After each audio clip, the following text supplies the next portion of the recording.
Hey everybody, Justin Senior here. Welcome to section 6 on marketing, and we're going to talk about marketing principles first. And while this is the first section inside of marketing, it's by far the most important.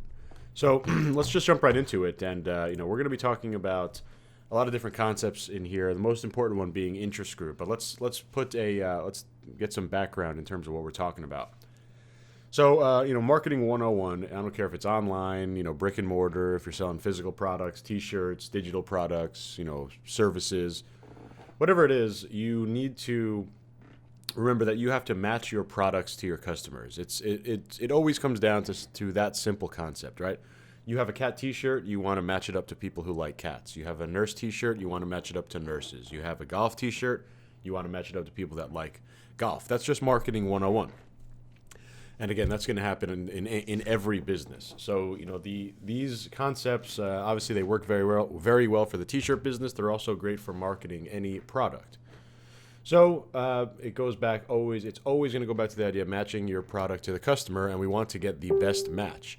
So that could mean we're going to have to do some testing to identify what exactly the best match is. We're going to be able to make our best guesses to start.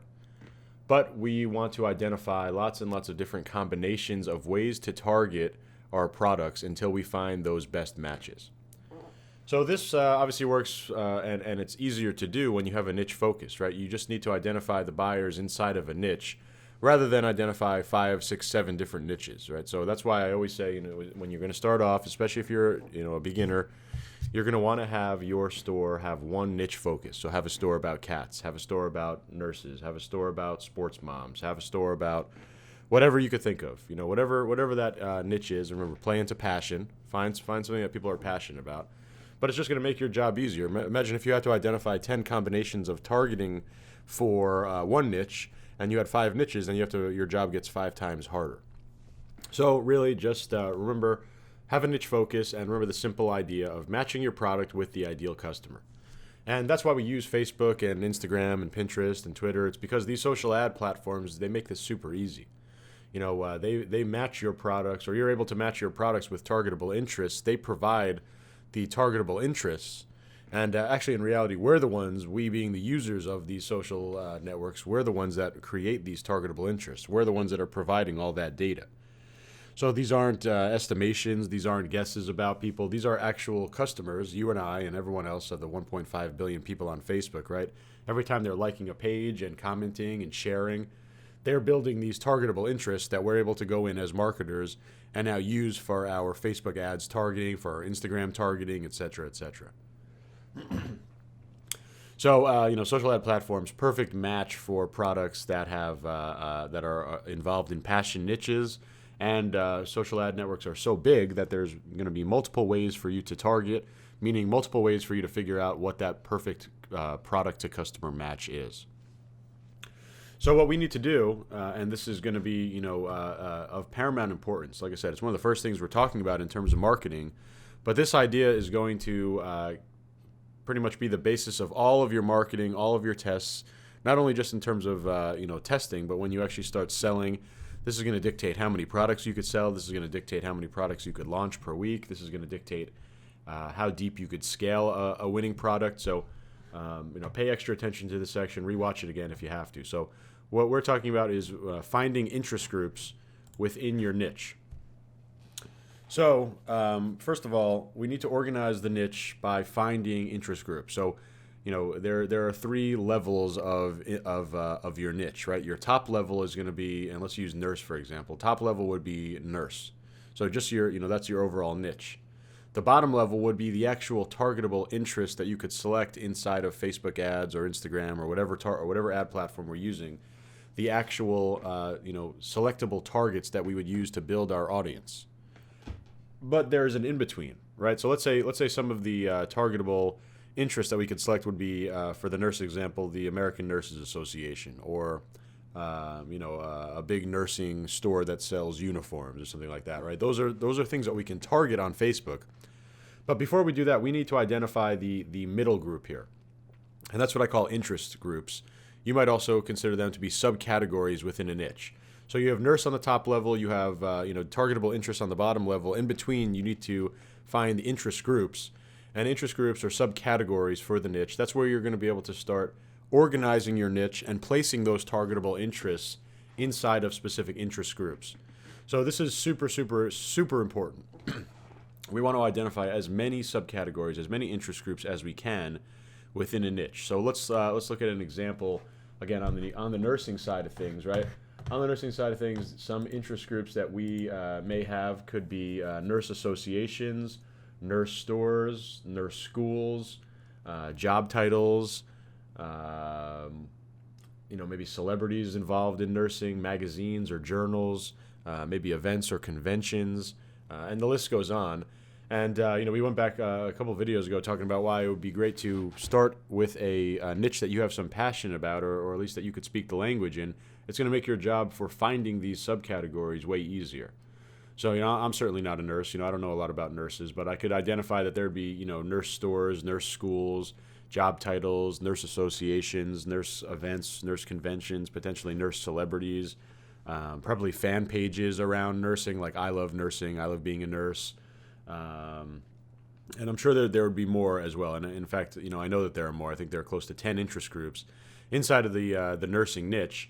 And, you may not find them all at once. So you're going to have to leverage Google. But we're going to go over the shoulder at the end of this video, and I'll show you how Facebook is actually going to give us really, really powerful suggestions that all we need to do is keep our eyes open, and Facebook's going to basically spoon feed us all of the interest groups that we need. So there's never too many interest groups, right? You want to identify as many interest groups as possible. A healthy niche is going to have at least 5. A really great niche is going to have over 10. So the cat niche has over 10. The dog niche has over 30.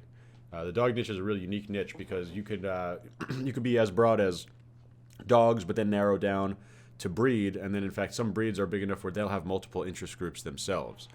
So dogs are a unique example, but you're going to really want to find niches that have at least 5 interest groups. That's very important.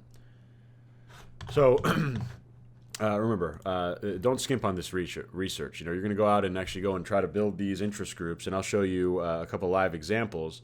But when we have these, when we have a couple of interest groups, it's not enough. 5 is not enough. If you can build more, then you're going to build as many as you can find until you literally can't find any more. So after you identify the interest groups, you then need to find the interests to build the groups. So going back to that nurse example, right? An interest group could be associations. So we would build the associations interest group inside the nursing niche with American Nurses Association, United Nurses of America, etc., etc. And I'll show you, just how easy this is. You don't even need to know all these associations. I only needed to know one, and I put that into Facebook, and they started spitting out all these great recommendations, like United Nurses of America and all these other nurses associations that I would have never, ever heard of. So that's super powerful, right? With this, we get to kind of start, and maybe you don't even know one association. That's fine. All you need to do is go to Google and type in nurse associations, and they're going to give you 100 different ones, and then you start entering them into to Facebook, and they start giving recommendations. So it's really that simple. I want to just jump over the shoulder now. We'll go and do a live couple examples for a couple different niches, and I'll show you just how easy this is in terms of getting organized. So let's go live over the shoulder. Okay, so we are in our Facebook ads account, and here's one of my test accounts. And I actually like to build a fake ad when I'm building my interest groups, because I find that you could go up here and go to Tools, Audience Insights, but I found that I get better suggestions from Facebook when I go and actually build a fake ad. So I'm just going to go up here and click Create Ad, and I'm really going to enter in anything here. We could just go and do a website conversion post, and we could enter any URL here, and we could choose any purchase conversion here, and this doesn't even matter. I just want to get to this next screen. I want to get to this who do you want your ads to reach screen, because this is where I'm going to build my interest groups. So let's use the nurse example. So even before we get to this point, we'd want to identify different interest groups that we can target. And remember, interest groups are simply subcategories to the niche. So we're just kind of brainstorming some, and you think about some interest groups that kind of are persistent across a lot of niches, and that would be stuff like magazines, celebrities, stores, brands, events, associations, groups, websites, fan pages. That's just to name a few. And there's going to obviously be some that are specific to some niches. For example, job titles, right? You're not going to use job titles as an interest group for the cat niche, but you're certainly going to use it for the nurse niche. So we want to first identify as many interest groups as we can think of. And maybe we're not going to even think of, or maybe we're struggling to find some. All we need to do is, go to Google and type in our niche and simply just spend some time in Google clicking around and seeing what's out there. I've already discovered an interest group just from being on this page, on this Google page, and that would be different websites regarding nursing. So Nursing World, Nurse.com, Discover Nursing. I bet you these are all going to be potential targets that we can use inside of Facebook. We'd actually be able to go in here and let's see if Nurse.com is in here. So here you go, Nurse.com is right in here. And guess what? I only typed in one, and I now have all these other websites. So I could build an interest group on the nurse websites, or I'm sorry, the websites interest group inside the nurse niche. Here's a couple of them right here. So RN Rounds, Nurse Together, all nurses, right? It's just giving us recommendations. I've only looked for one, and it's already giving us recommendations in terms of what we can do for this interest group. Now, I've never heard of RN Rounds before. I've never heard of Travel Nursing, right? I've never heard of RNpedia. I've never heard of Night Nurse Nation.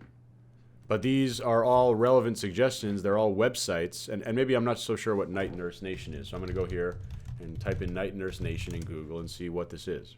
And it's another website. So, great. I actually wasn't even planning to do this. But this one is great. It kind of just spit out at us, smack in front of our face. I was actually going to build the associations interest group because I know that one, but all we have to do is put in that first term that we found on here, the first website, and now we've built an entire interest group, and this interest group is the interest group for websites in the nursing niche. So you'd certainly not want to stop here. Not only on this interest group, maybe you're going to want to go and find more nurse websites, right? I didn't see Nursing World on here. We're going to want to make sure that we identify as many as we can within the same niche. And you'll see here, not all interests are targetable. So Nursing World is clearly a big enough website to get on the first page of Google, but it's not coming up here, and that's fine. You're not going to find everything, but you want to make sure that you identify as many as you can. So you're going to want to scroll through here and find all the websites. You're going to want to keep going back to Google and go through the first couple pages and see if all of these websites are on here, like Discover Nursing. And you'll want to try different spellings of it. Discover Nursing, I don't mean spelling, but basically different spacing. So you might do Discover Space Nursing, you might do discovernursing.com.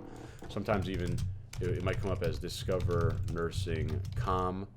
Just give it all different tries. Remember, this is so important. This is super important. The first thing we're doing, but it's the most important. You're going to want to make sure that you identify all of the things that could fall into this interest group. Now, what you don't want to do is contaminate your interest group. And by that I mean you're not going to come in here and now you're not going to go to the American Nurses Association and add that to this list. Because these are all nursing websites. Great, they make sense. But this is a nursing association. That we don't want to contaminate our interest group. And there's a couple of reasons why we don't want to do that, but I'll give you the number one reason. Now, on a website conversion ad, which is going to be the ad type that we're going to be building, and we'll go over that in this section. But with a website conversion ad, basically you want to, that's a very scalable ad. And we want to find scalable ads in regards to the idea that if we have a product that's working, we want to spend more money on the ad and show more people. So if we have interest groups that are all within the same subcategory, right? So this subcategory is all nursing websites. We don't want to have this American Nurses Association in here because this is a different, or this is potentially a different type of buyer in our niche. So we want to remove this, and now all the people that are in this audience, we can say that they're pretty similar. And the idea behind that is, we're saying that these are all people that like nursing websites. So we don't want people in here that also like nursing fan pages. Here's a nursing fan page, right? I love being a nurse. So here's another interest group. Remember, just keep your eyes open and you find more interest groups. So we could build this later on. But I'm not going to add this in here because this isn't a nursing website. So when we're scaling our ad, let's say this audience is 200,000 people. and we start scaling the ad, we can make an assumption that person number 1 and person number 200,000 is pretty similar. So if we start having success with the first couple thousand people that we show the ad to, then we could assume that we're going to continue to have success as we scale out through our entire interest group. And we'll definitely cover scaling and stuff like that, in various future sections. But just know that these interest groups, they carry over for every single ad, every concept, every marketing concept we do. These interest groups play a big part. So you don't want to skimp on the research. You want to build out really strong interest groups, and you don't want to contaminate the interest groups with anything else. So let's pick another niche. We did nurse. How about we pick let's pick cats because it's a real good one. And with cats, let's think about what interest groups there could be. Right? We could have fan pages about cats. We could have stores, in terms of cat food or pet stores. We could have brands in terms of cat food brands. We could have breeds in terms of different cat breeds. We could have cat websites. We could have cat magazines. We could have cat celebrities. Just for the sake of doing something funny, let's do a cat celebrity interest group. And I actually mean cat celebrities as in cats who are famous and mostly famous online, right? But we can name a lot of them. And again, we're not going to need to come up with 10 or 20 names because Facebook is going to start giving us awesome recommendations as soon as we enter in a couple of them. So you could, I'm sure Angry Cat, right? Or I'm sorry, Grumpy Cat. Grumpy Cat is clearly, a big cat celebrity. So when we press Grumpy Cat here, we're now going to get all these great recommendations. And Lolcat is a kind of a celebrity cat and official Grumpy Cat. So often you might find multiple of the same interest, right? Grumpy Cat, the official Grumpy Cat. That's okay. I'm going to add both. Little Bub, that's another celebrity cat. Keyboard Cat, Nala Cat, Nyan Cat, Colonel Meow. And I do this example specifically because it is kind of funny. But these are popular or celebrity cats. So that's, it's crazy. It's a crazy concept in itself. But, like I said, I've sold in the cat niche. It's one of my best niches, and this is one of my best interest groups, believe it or not. So people that like these celebrity cats, we have a high level of confidence to think that they like our cat products. And going back to the first thing I said in this video, it's all about product to customer match. So, if you're selling cat products, do you think people who like cat celebrities, do you think they might be a good target customer? Well, of course, and same thing for people that like cat rescues, right? Maybe we want to build a thing on, cat rescues or cat rescue groups or something like that. Well, look at all these ones. I just typed in 1 or 2 words, cat rescue, and they gave me, over 10 different cat rescues that I can come in here and just keep finding more rescues, keep adding them. Very, very easy to build interest groups with Facebook's suggestions, right? All it takes is just a couple of terms and they start suggesting. So building these interest groups, super important, but nothing to be scared of. You just seed a couple of terms and Facebook gives you these suggestions. You keep your eyes open and you start to see other interest groups that you could build. So go ahead and you've already picked your niche to this point. If you haven't, you certainly want to pick your niche. And now you want to build as many interest groups as you can. And like I said, don't skimp on this research. Spend the time, spend extra time, find every single thing you can, because products are infinite, right? You can create a new T-shirt idea or a new T-shirt just with an idea. But these interest groups, these interests, there's only a finite number of them. So you need to make sure that you're identifying all of them. And just remember this, all in the beginning concept. All we're looking to do is match our product to our customer, and this is how they make it so easy. So talk to you in the next video.